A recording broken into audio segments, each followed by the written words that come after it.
Hey, there he is, the man who wrote this. Da, da, da, da, da, da, da, da. Plugging your book. Anyway, my friend. Pretty pretty great night. This was one of the best shows in a good long while, and it wasn't. They've been on an incredible run, so that's saying something.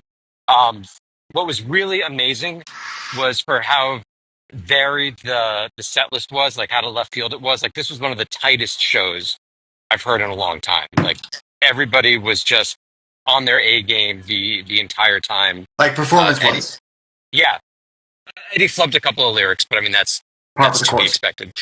Yeah, yeah. No, like, just performance wise, this is the the best I've heard everybody just sound in a while, and I think they're in the middle of a renaissance right now. Anyway, I'm holding your book I got up set. only because somebody asked the name of it. Brian Berkowitz. It's called, I know it's backwards, but I Am No Guy, Pearl Jam song by song. You can buy it now on Yeah, Amazon. yeah. Um, The words are all the right way on the inside, can you imagine? Seems like an but error in judgment. I assume I haven't looked Yeah, at yeah, that yeah. copy. Um, I got Setting Sun for the first time, which I've been waiting for. That's an incredible opener. Um, every time they play Elderly Woman and you're there, like, I get a little emotional during the I just want to sing hello Yep. part. Um, V Girl sounded like it came right out of 1994. Uh, like, just in terms of just the feel of it. Um, Stevie was great. Jeff sounded just like huge and thick the whole night. It's just great. One of the best sounding In My Trees I've heard in a good long while. Nice. I think like having Josh there for just to round out the sound really helps for that one. Um, like what else? I'm still buzzing from the night. Mike did like the entire even flow solo from behind his back, which is always fun. Leaving Here was great. Uh, What do you make? Because you were at night one. How do you compare and contrast these two? so I think they're both really good shows. Night one started out with that greatest hits show and had that greatest hits energy, Hmm. and then kind of veered into some unexpected places. Whereas this show was all over the map. I think the band sounded better tonight. I think the crowd was maybe a little bit more intense the first night. What was weird, and I don't know if this was the arena or if this was the band. I was sitting in basically the exact same seat. The two nights, just the way it worked out. I was like literally in the same row, just four seats over, and like right on Stone's side, like right parallel to the or perpendicular to the stage. And in night one, it was like the overall arena sound was a little tinny. It was a little shrill. And tonight it was loud, but it was warm. It was full. It was flattering. And I'm literally in the same spot in the arena. So I wonder if the crew just calibrated for the arena between night one and Yeah. night two. Like so the sound was just a little better. I want to say the crowd was a little bit liver in on night one, but they were great both nights. And I think night one just had more sing along moments in it. Um, when they got into the hits, like Corduroy both nights, which they played pretty early both nights. I played early, like at the start of the song, like both nights, we drowned out Eddie. Like you couldn't hear him. Which sort of which set the tone. Both nights. Where does this kind of I'm going big picture here. Where does this rank in the pantheon of shows that you've seen? And we've been at a show together, Austin 2 and 23, which was I mean, phenomenal. this was better than I think this was better than Austin. Wow. They've been on a tear. Like I've been really lucky with the shows that I've seen post COVID. I got the Camden show in 22, Austin in 23, um, a New York, a Philly, and a Baltimore in 24. Both of the Raleigh nights were great. They've been really tight since Gigaton. They're cutting back down, I think, from under 30, from like the 30 song sprawling sets, Mm. probably rehearsing a little bit more, whatever they were playing that night. But I think in terms of their sound, like everything they did tonight, they nailed. Like even songs like "Life Wasted" that have a youthful energy that don't necessarily have the crowd to carry you in quite the same way that an even flow always will. Like it sounded so tight, just like pure fire the entire night. Great show. Um, I've been so lucky with the shows that I've gotten to go to that I for somebody who loves to rank things, it is kind of hard to figure out what sits where. But I mean, tonight was an A+ night. That's amazing. I'm looking at the set list here, and there are 8 tour debuts. 8. 4 You of them would not were in know a it. row. You would not know it. Like everything sounds like they've been playing it for weeks on end. I don't know if you can hear. My son is knocking on the door. Do you hear that? I did. Did, He's did like, he have a good? Was he I'm watching on the the show with you? phone, Joe. Okay, that's how you know it's live. She needs a what? She needs a pick. Okay. Um, I don't know what that means. Immortality was really searing. Last Exit was great. Like that was the first live song I ever got almost 30 years ago now. So every time that comes up, that's a thrill. I can't get over how good Setting Sun sounded. And Dude, good. I was going to say, hearing that for the first time a year ago in Los Angeles, and this was during the time when they were playing it. It closed every show that first leg, and even though I knew it was coming, night 2 in LA, I was like, we're sticking around because it's just so powerful, especially with Rob Sheridan's visuals behind them, and it's just big. It's emotive. I think I said it in my 1 year later review a couple weeks ago, for Dark Matter, where it does what you need a Pearl Jam song to do, and to open the show with. I mean, come on. No, you know what really struck me about it, because it is a song that feels like a closer. It closes out the album. That's generally when they've been playing it. Most of the songs that they tend to open with, maybe accepting like a Pendulum or something like that, are early period songs where Eddie's voice was in a different place. He has to open up in different ways. And Setting Sun is a nice slow burn that builds to that crescendo, but the whole song is in his modern voice. It's like right in his wheelhouse, and it just felt like a really warm way to loosen him up, to bring the crowd in. I mean, the segue into Corduroy was great, but felt Release warms up a crowd, but it probably doesn't warm Eddie up in the way that like a song like this probably did. It felt like a great choice. I mean, I'm looking at this right now. Setting Sun into Corduroy, and then Why Go and Last Exit. I mean, talk about just ramping things up, pedal to the metal. And like that, the 10 bass that Jeff is using, it's so rich, it's so full. Yeah. I mean, like Why Go? Like you've got bruises listening to it. It was it was amazing. Is it that or the Waffle House? It could have been both. It's been a great trip. 2 great shows. My first visit to the Waffle House. I can cross that off the list too.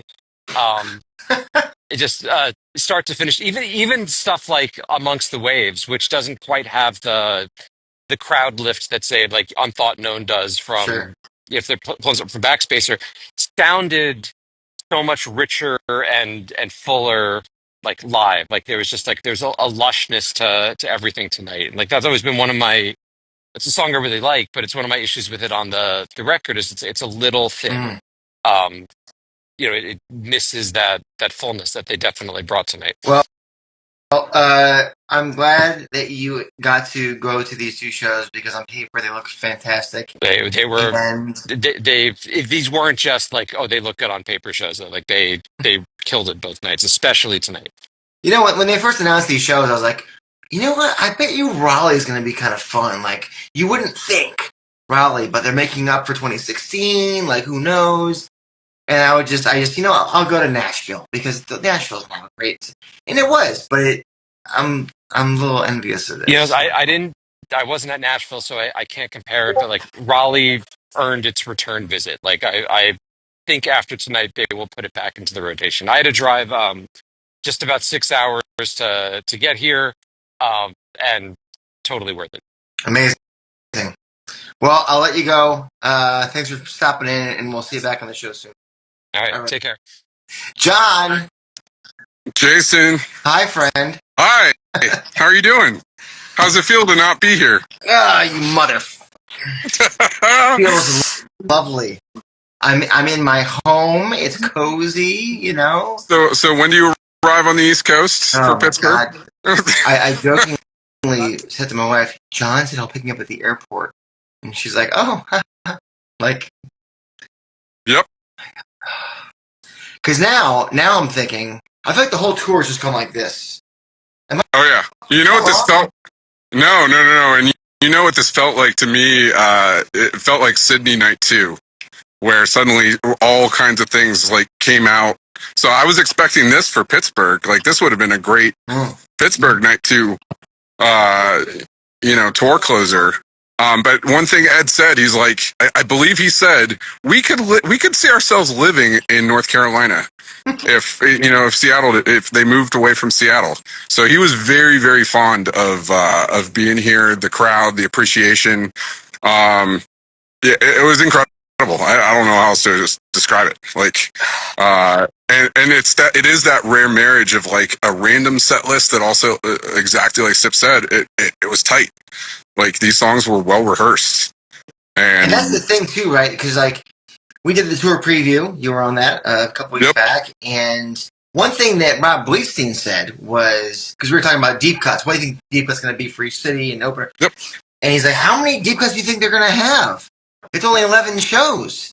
Like they can't rehearse 150 songs. Well, there's a lot. Yeah.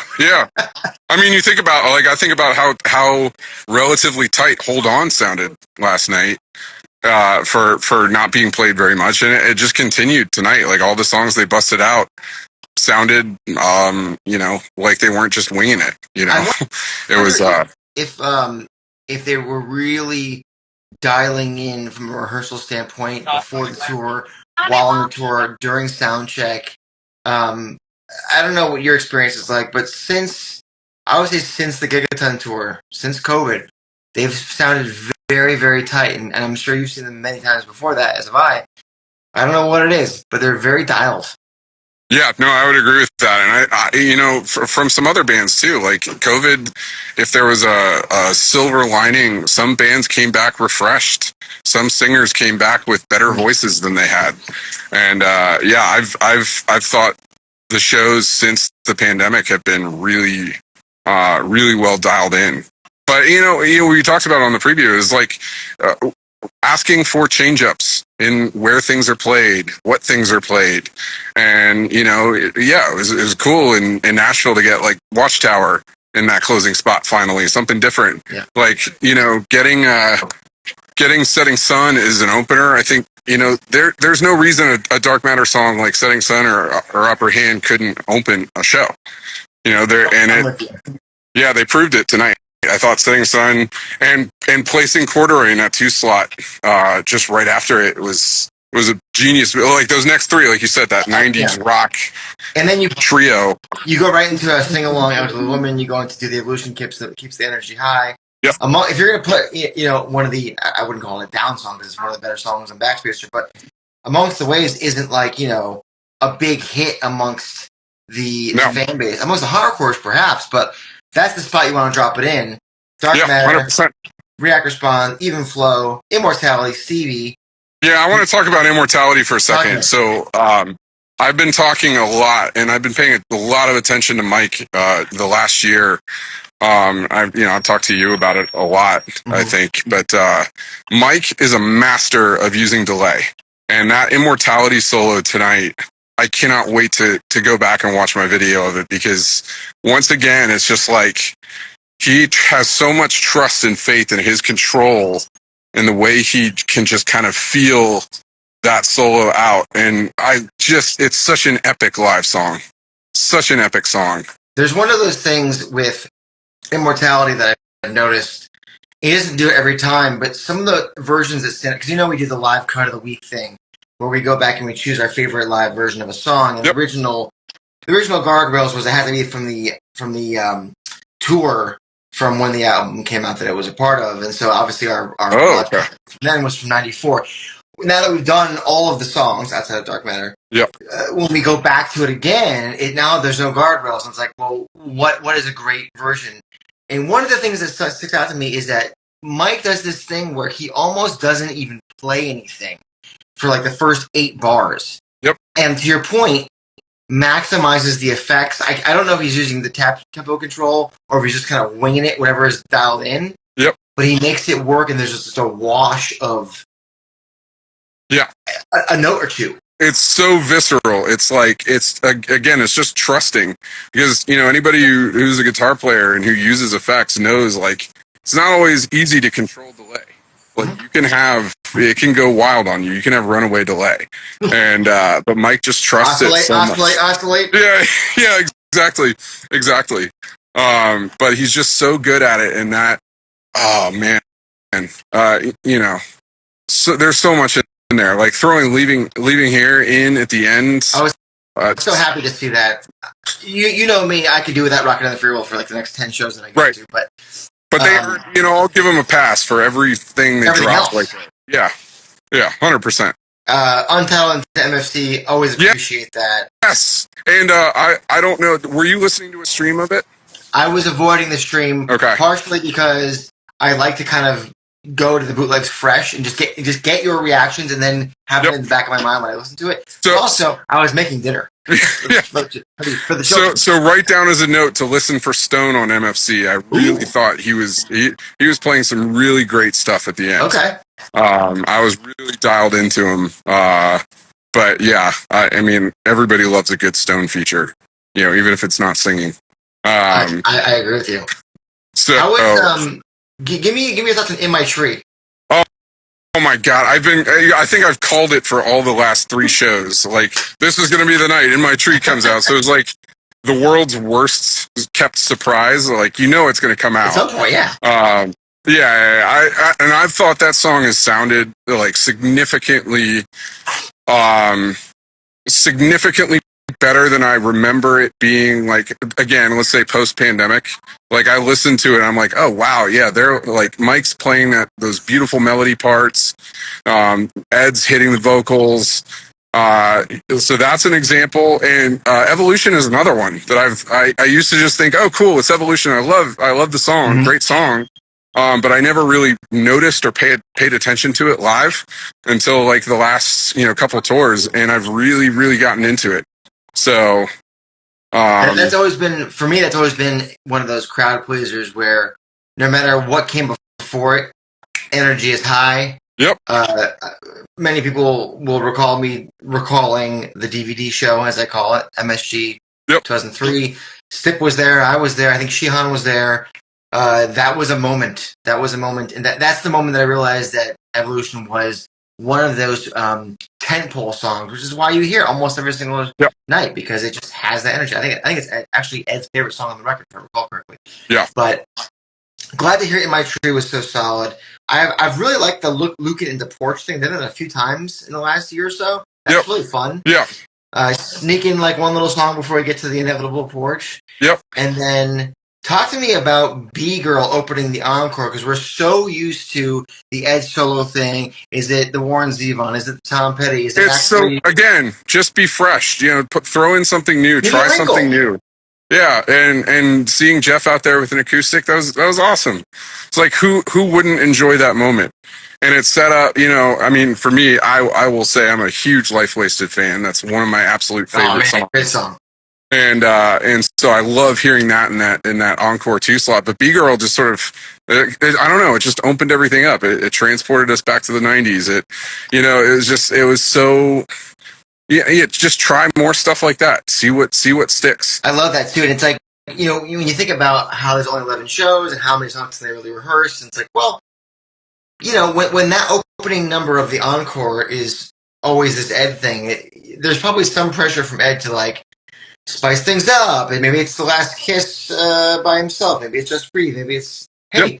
How about go back, do the Ohana thing again? Play Future Days. Bring back the end for Christ's sake. Yep. Whale song, then, even. You know, why not? Yeah, like Yep. Redemption. Is he a Redemption song? No. Is that what you said? No, I said whale song. Oh. Yeah, or that.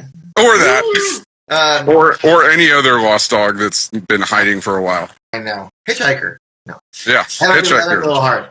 By the way, there's comments rolling in here that I haven't ignored, but they're popping in so fast. How about the James Taylor "Carolina on My Mind" drop? Can you explain what that is? Do you recall that? Which song was that in?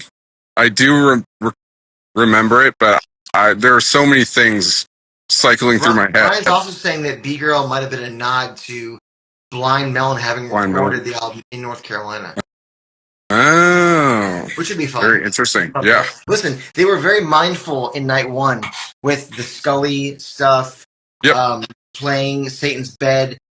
Yep. Famously, Jimmy Shoaf, Dave A's Tech played the drums in that. He lives in North Carolina now. So there's tie-ins, and they're very aware of all these little details. Even if Ed pretends to be like, "Oh, I can't remember that," and he rattles off story after story. You're like, all right. Yeah. Well, you guys were talking about comparing the two shows. Yeah. I actually feel like there is definitely a comparison.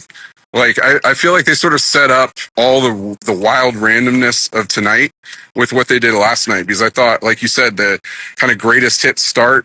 You know, they were writing to everybody in the building, right? It wasn't just for diehards. It wasn't just for the casual fans. It was really well written. And I think tonight, even with all the random stuff that came out, like you still had all your crowd pleasers in there, and taking a chance with Setting Sun as an opener. A lot of people I know love it, but not everybody knows what it is. Not everybody's clued into it. But then giving those three absolute rockers, 2, 3, 4, kept it up. So I thought there, as a two show set, it's going to be really interesting to go back and see how that ages against the Pittsburgh shows and just whatever they do in the future. But it's pretty clear, like, you want to get on a plane to Pittsburgh. Like, I do want to get on a plane to Pittsburgh. Based on these shows, I think they're going to keep cycling in random stuff, and I think it's going to be incredible. Here's the bugaboo that I have, and I want to say a quick hi to the Rob. Rob Elitstein has just entered the chat. Hi, Channel 22, Rob. The thing with these short tours that bugs me, and I know why they do it. I know why Ed wants to do it, and why Matt wants to do it, because they're getting older, and it's hard to do the 99 longer than 3 weeks. I get it. But by the time they get to shows 6, 7, 8, they've hit a fucking groove, and they're really dialed. And I've just been listening to the 2 Florida boots that just came out, and those are very good. But once you get to Raleigh here, now you're really dialed. Yep. And it's like, well, now that they're out and they've got the rest of these songs under their belt, they could probably go back and pluck out a couple more obscure ones, throw them into the rehearsal, throw them into the sound check. I go back to Wrigley, walking to Wrigley and hearing Speed of Sound and being like, "Oh my God, can we please?" And then it didn't happen. Yep. But I was saying, step. What is it? 6, 7, 8 tour debuts. That's incredible. That's incredible. Like, that's so wild. That's a band that loves where they're playing. They trust the crowd. They trust themselves to prepare those songs and bust them out. I mean, that's amazing. You know what? Something I want to talk about from the side stage during the jams. I noted. I loved seeing Ed go around and fist bump, congratulate the crew during those jams. That was a really freaking cool thing. Like, just the way he travels around the stage and makes sure everybody feels noticed and welcome. I mean, it's second to none. It's wild too, because how many of those people have been there for 30 plus years? Almost all of them. It's crazy. I'm gonna forget a lot of. I mean, you got Simon, his tech. You got Neil, Matt's tech. Kerry Caius, monitors engineer. You've got George Webb, Jeff's tech, and a tech for the band for 35 years. Who else? I'm blanking. Who else is there? I forget. But like all these people, to get them ready to be able to focus on the gigs at hand is it's a kudos to them. So it's great to see that he's acknowledging that. Yeah, I get no sense, Jason, that they're like smelling the barn and like ready to be done with this. Like I think they're gonna. Is that a saying? Yeah. Like they're not, they're not ready to go home yet. Like they're gonna keep just pummeling us to the end. I think. I mean, there's no way this is the last show of the last only leg of the year, right? There's no way.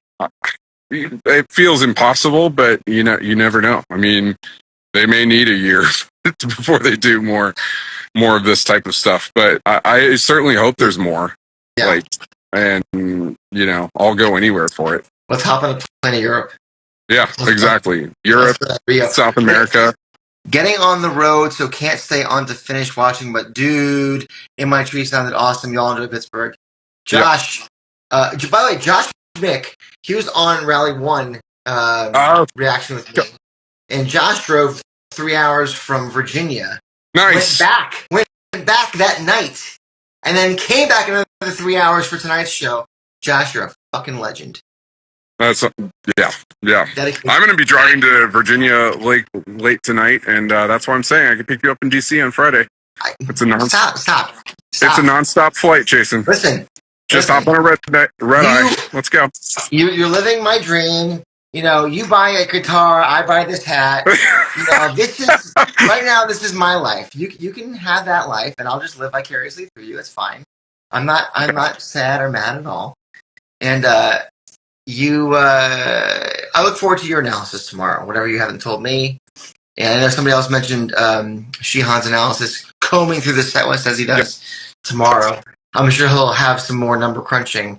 I forgot, as I was walking out of the arena, I forgot that they played Life Wasted. I forgot they played Last Exit. And I'm like, holy shit. It's going to take a while to understand. I need 4 of those beers right now. I'm going to go find them. So, Bunny with oh my God. Chainsaw. Yeah. Time. Dude, that was an incredible show. I will take some time to think about where that stacks up for me, but it was incredible. It's going to be a big memory for me for a long time. But again, I've seen some great set lists, but the point that Stipp made about performances and the tightness, that's what's really elevating it to me. And if you're going to play shorter sets, that's totally fine to me. I understand that. And it's make the quality. Just make those songs quality and varied. That's the ways you can play a shorter show and still prior to 2016, they were all around this length, 215, 220. So yeah, those marathon sets are actually the anomaly. Yeah, exactly. And yeah. I mean, you lose a little focus. Some can be epic, absolutely. Don't get me wrong, but you can also lose a little focus and start meandering a little bit, and then I think a lot of these shows, they've worked hard to get that right flow to keep people engaged, but also keep us chasing songs and know that we have a chance to get them.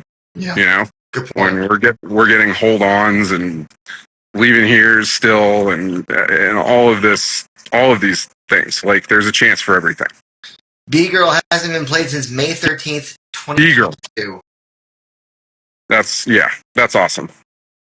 2 days after having not played Hold On in 113 shows. So they're up for a good time. Yeah, they're up John, for a good time. Go enjoy your night. I am. And,